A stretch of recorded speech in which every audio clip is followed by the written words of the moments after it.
Hello everyone and welcome to this edition of HCS Matters. I'm John Wright, the Director of Public Relations for Hardin County Schools. And believe it or not, we are ready to start the 2021-2022 school year. That's going to be a mouthful all year, I can already tell that. But it has been of course we're coming off a tumultuous 16, 18 months and going into a little bit of uncertainty as we go into the beginning of the 21-22 school year. My guest, as is always the case at the beginning of the school year, is Superintendent Terry Morgan. And Ms. Morgan, it's been an interesting 16 months to say the least, but if nothing else, we learned our staff is just simply the best. Absolutely. If anyone would have told me we would be where we are today, I would have never believed it. But in all of that, the appreciation I have for our staff, our teachers have just been overwhelmingly flexible and just so proud of what they were able to accomplish last year. We've looked at the results of our students and we realized that it was a very difficult, yet our students made significant progress. And then you got to think we also provided lunches to everyone. If we were in school, out of school, we continue to do a phenomenal job. And our custodians in our buildings, people may not realize we had to move out all of the furniture. We move furniture back in, we move it out. Our cleaning regimen was second to none, just making sure everything in the building was pristine for the health and safety of our students and of our staff. Really important. And we had so many people doing things that they don't normally do. You know, at the beginning of this, I can remember seeing bus drivers doing painting work and just so many people just pitched in, and wherever there was a need, they just went in and got it done. Right. March 13th happened, and I think everybody will remember that date, much like we do other dates in history. But we really had to turn around on a dime to make things work and just did a spectacular job. Our technology department organizing all of the online learning modules, getting computers and Chromebooks out, getting them back in for the schools to use. So you're right, there was just unprecedented folks helping in every possible situation. You talked about big gains or substantial gains, especially despite yes, the circumstances. So talk a little bit about that. What are some highlights? We can say how challenging it is, and everybody knows that. But there were some big things happen from last year. There were huge highlights. I think the thing that I am most proud of is that regardless of the learning path that parents and students wanted to take, we provided that opportunity. We had students coming in during NTI. If they needed that one-on-one assistance, we provided that. If we had students who needed to transfer from working at home back to a school setting, we were able to meet those needs. So throughout the year, we were able to modify what we were doing to make sure that we were meeting the needs of our customers, and that was our students. And I am just so incredibly impressed and proud with what was accomplished during that time. And again, that was through the hard work and dedication of our teachers in the classroom, our assistants in the classroom, our administrators who, would have to orchestrate all this of how it would work to keep people physically spaced. You got to think about that. We were asked, hey, keep students 6 feet apart. So we went to an A-B schedule to be able to do that. We were then able to pull them all back together, but still do social distancing. And that takes a lot of organization, how to get kids to lunch, how to sit kids at lunch so that they are safe and able to enjoy a meal. So again, just the flexibility that our staff and the determination, because without that determination, we wouldn't have been able to have the accomplishments that we had. Right. Nobody, I have yet to find the first person that enters education to get rich. But it's all really for, as you said, the focus on our customers, which are students. Yes. So. The other thing is I think the level of patience that we asked of people, just simply because we've never done this before. We've never dismissed school. While I was in school, or any of these students, I've been in education 32 years, we've never had to stop school other than a few days for snow days. And so to be off for 3 months and then come back at a very challenging time, it was very impressive to see how we were able to accomplish that, something that we had never experienced before. Of course, you know, we have our critics, as is anybody, any agency is going through this pandemic. But you're exactly right, Ms. Morgan. The people who went through the last pandemic 100 years ago did not leave a playbook for this one. No, they did not. And, you know, we really have worked with our local agencies, Lincoln Trail Health Department, Hardin Memorial Hospital, or Baptist Hardin. I think when we started, they were Hardin Memorial, and now they've changed Baptist Hardin. Right. So a lot has changed even in the community with this. But again, all of us working together have been able to acknowledge that we never want to face another pandemic, at least not for another 100 years. That's exactly right. Yeah. And maybe they'll have better notes. We will have left them better notes. Let's hope they read them. That's right. That's right. So let's kind of put last year as last year. So what are some things we're looking forward to this year? I know that, of course, I'm sure there'll be little changes throughout, but some things that we're looking forward to as we start 21-22. Well, this year we are beginning school 5 days a week. We're not doing the AB schedule with Wednesdays off and then Wednesdays on. So we are starting with all students 5 days a week. And as much as we were able to accomplish last year, beginning with that 5 days a week, I think gives our students some mental well-being, some consistency that we all want. It gives consistency to our staff and what they have planned. So that's the biggest thing for us, is that 5 days a week and being able to see our students. Currently, we do not have a mask mandate for schools, so we are going to be able to have students in the school wearing a mask, not wearing a mask. And we just ask everyone to be respectful of each person's individual decision with that. You know, we want to keep our students safe, and so we know that masking is a part of that. While it is not mandated, it is highly recommended. We know that's controversial, but we also know the last year taught us that wearing masks was definitely a benefit to all of our students.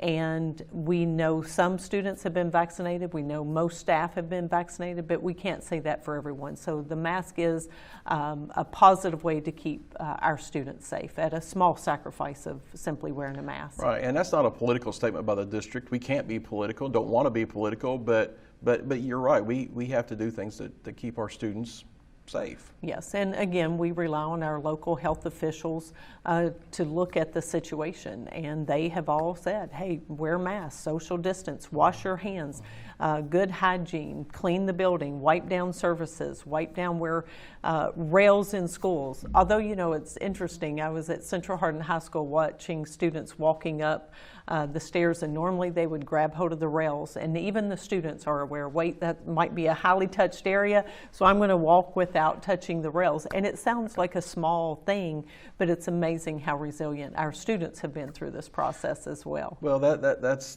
the other thing. It seems like the adult problems that are out there, our students, whether it be kindergarten, whether it be third grade, whether it be seventh grade, whether it be a high school senior, they just go with the flow. They absolutely go with the flow. And we know that there have been some bumps in the road for our students, as well as their mental well-being and some of the concerns that they have, and you know, we'll work through that, but they have just simply been resilient through this. It's been interesting to watch them and the excitement they have over the little things that they normally wouldn't have been excited about. We just had our 3 Fest with North Hardin, John Hardin, yes, and Central Hardin, and just to see the kids outdoors laughing and tossing a ball and running around and playing tag was a great sight to see. One of the things from this summer that I thought was very successful, and it wasn't in my notes, it just popped in my head, was our Destination Acceleration. That made me go down in our annals of history as probably one of the most successful programs we've ever gone through. Destination Acceleration was really our efforts to reduce not a learning loss, but the lack of gains. And so what made this Destination Acceleration special is it was for all students. We had students who needed to make up credits. We had students who needed to work on sight words. We had students who wanted to do problem solving and a lot more hands-on activity. So if you looked at social media, you could see all these spectacular things. we had our students, high school students, coming back in and working with our students at the elementary level. If you haven't seen the elephant toothpaste that exploded everywhere and the excitement in the kids' eyes. So when we said destination acceleration, it was accelerating all of our students who took that opportunity to come and enjoy that. And we had great attendance with that, which tells us we provided them with a safe, engaging learning environment, and we want to keep a lot of those things up. There's nothing preventing us from doing that during the regular school year. So yes, over 2,000 students came in. Of course, we provided transportation for those students, but Debbie Wyatt and Greg Sutton are currently looking at all of the gains that we had so we can determine what do we want to do again next year. So I'm excited, and we'll probably keep that name Destination Acceleration for a second year because it lived up to its name. Absolutely.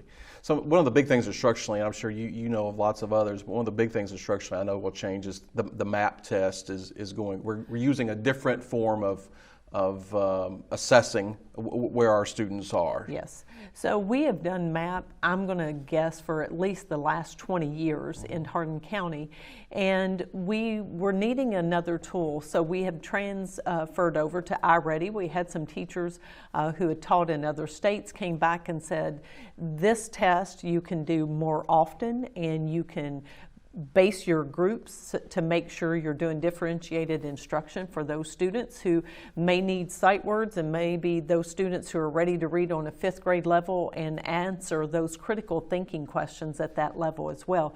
So that iReady is a tool that our teachers will use.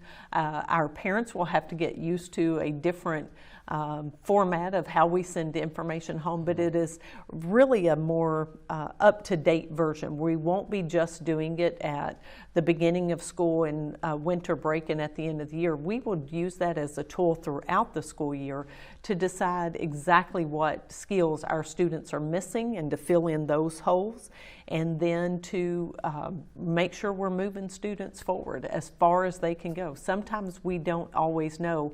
When a 3rd grader comes in, were you aware that they could read on a 7th grade level? Well, with iReady, we'll know that, and then we will have lessons for those teachers to move that student forward.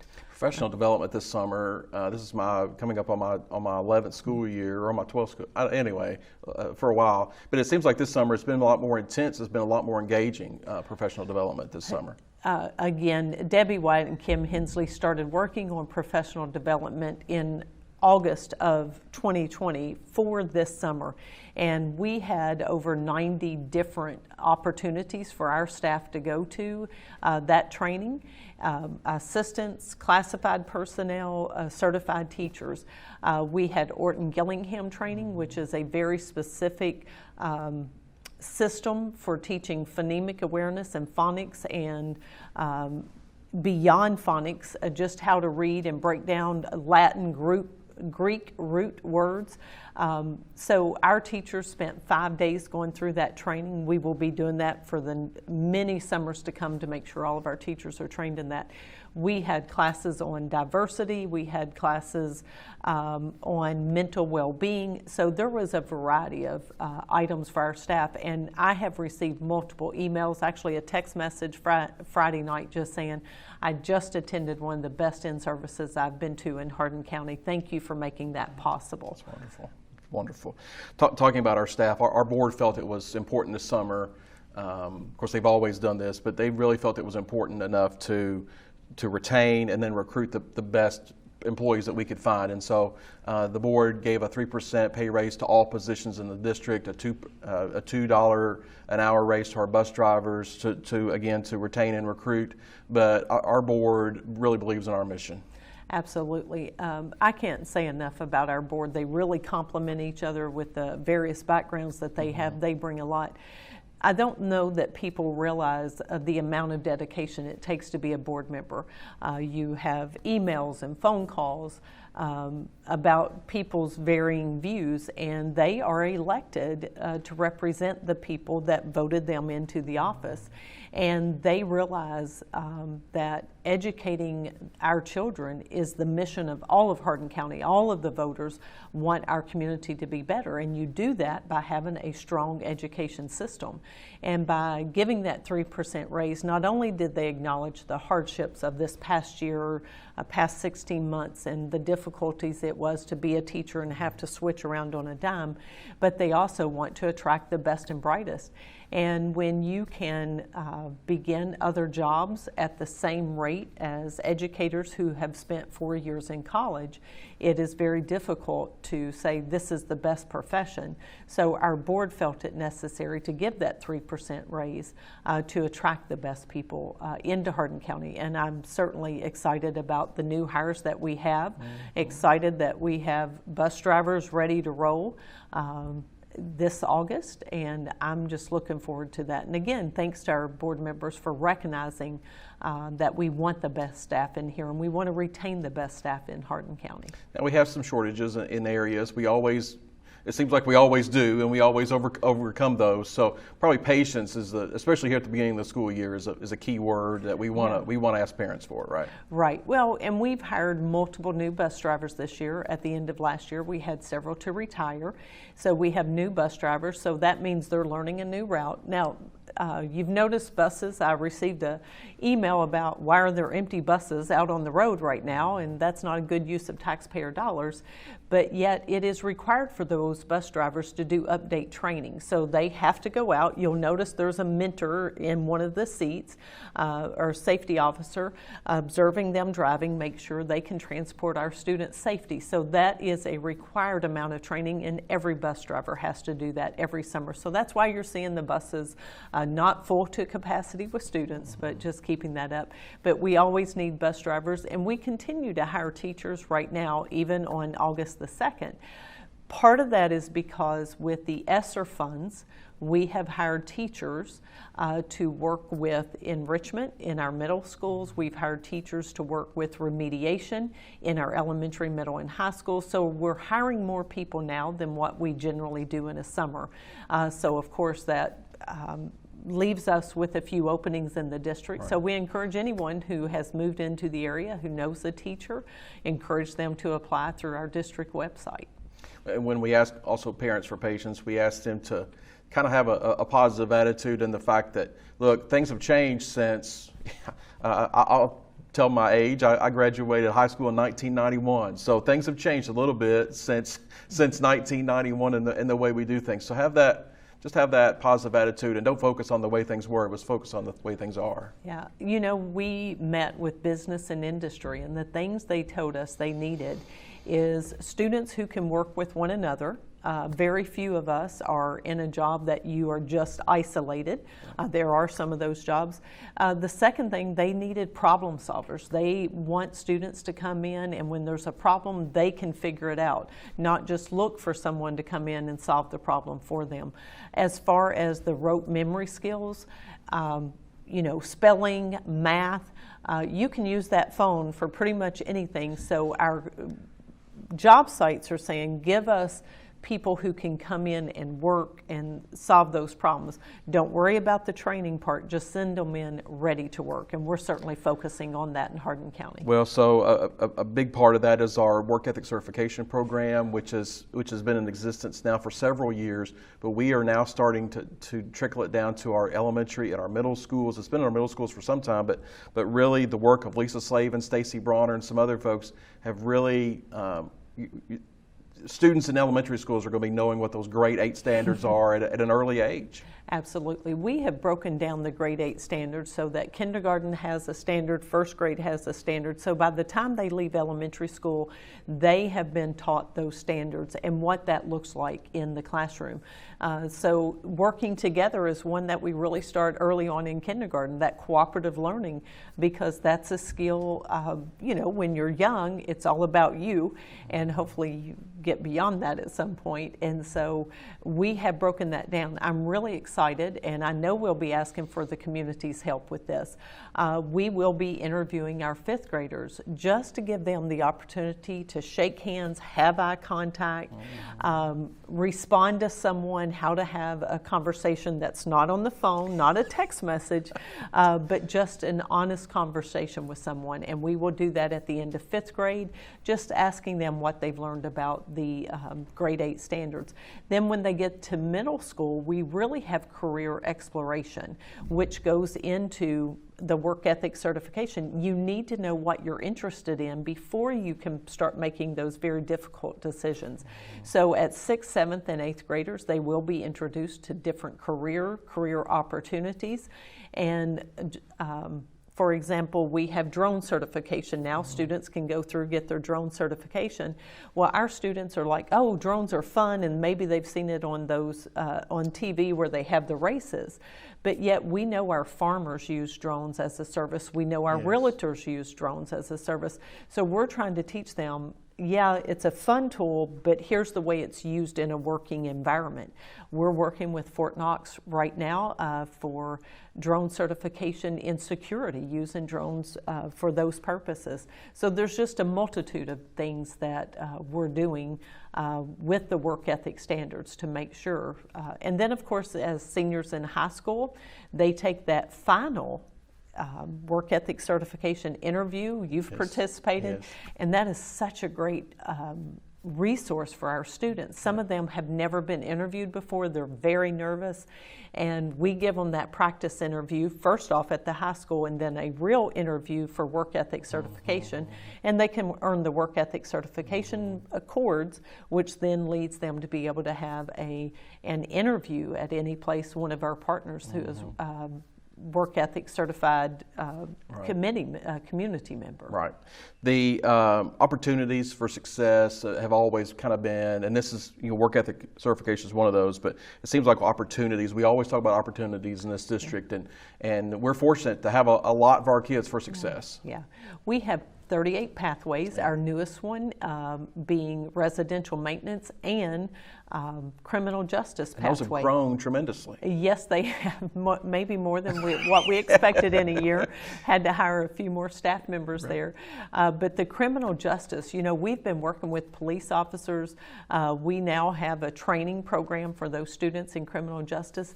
But that program leads to people being able to be defense attorneys, prosecutors, and going into that law enforcement. I know a lot of people think, well, law enforcement is just being a police officer. And we know now that that is absolutely not the case. So we have those students who are going, I want to be an attorney, and this is how I'm going to do this. So they're earning their pathway toward that. We also have our early college academy, and we have had more students. It just seems to be snowballing, over 100 students. And last year, our students earned over 6,600 credit hours, which for those parents, I keep waiting for all those thank you notes to say thank you for all the money you've saved me, because that's 1/3 tuition. So we have students who are going into the pre-med program. We have students going into nursing. We have nurse practitioners, all of those pathways, physical therapist, occupational therapist, and that is all beginning at our early college academy. We also have, we do have automotive, we have welding, we have aerospace engineering. So it is just, there is no path I don't feel our students would have the opportunity to invest. Right. Business, ag, JR, OTC back at the home, or still at the home high schools, and those are just as important. Absolutely. And that's something some people forget, is that our home high schools offer many dual credit classes, many different pathways within their home schools. And so I'm just incredibly proud, because our community came together and said, this is what we need.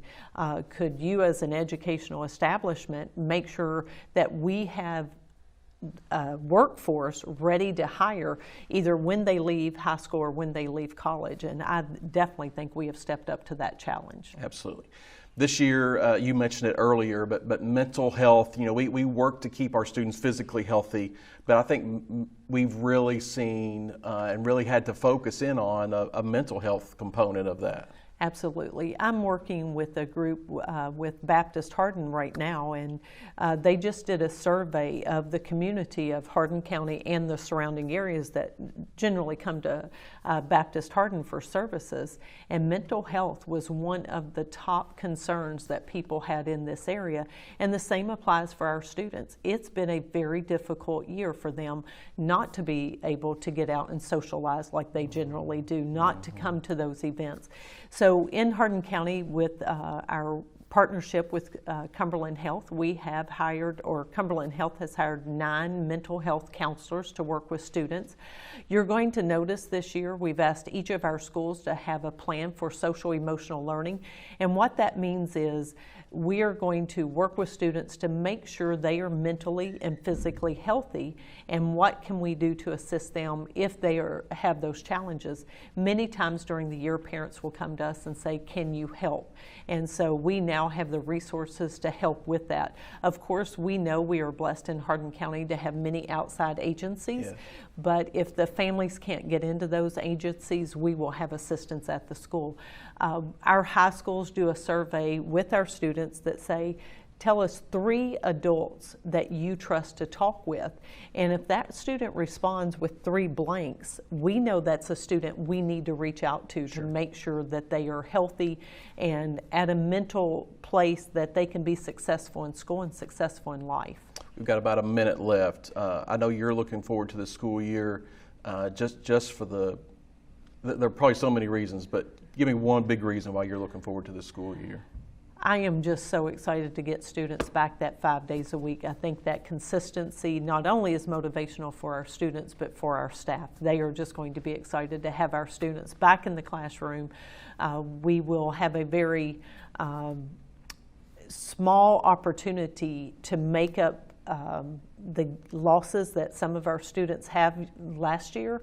And so I think everybody's just looking for this to be that banner year of being able to do all the great things that we have had planned for a year and a half, and now we're able to carry out those plans. Right. So just excited to get our students back together, our staff back together, and really pursue this being the best school year possible in Hardin County. Well, I'll say this to you, not just because you're my boss, but I say it to you as a Hardin County, and thank you for all you do for our district. And I know it's not easy a lot of the time, so thank you for being a great leader. Well, thank you, but it is incredibly rewarding to see the success of our students and our staff in this district. Hardin County School Superintendent Terry Morgan, is she beginning her 7th school year? Sixth maybe, yeah. 6th, and I think this is my 32nd or 33rd year in Hardin County. Right, so it's always been a great leader, and we're honored to call her our superintendent. So a lot of questions that you may have may be on our website. Go to hardin.kyschools.us, that's hardin.kyschools.us, and you can find some valuable information as well. And if all else fails, just reach out to your school. We're at a point now where a lot of staff are back at our schools. Just reach out to our schools and reach out to them, and they can help you as well. So thank you for watching this edition of HCS Matters, and we'll see you next time.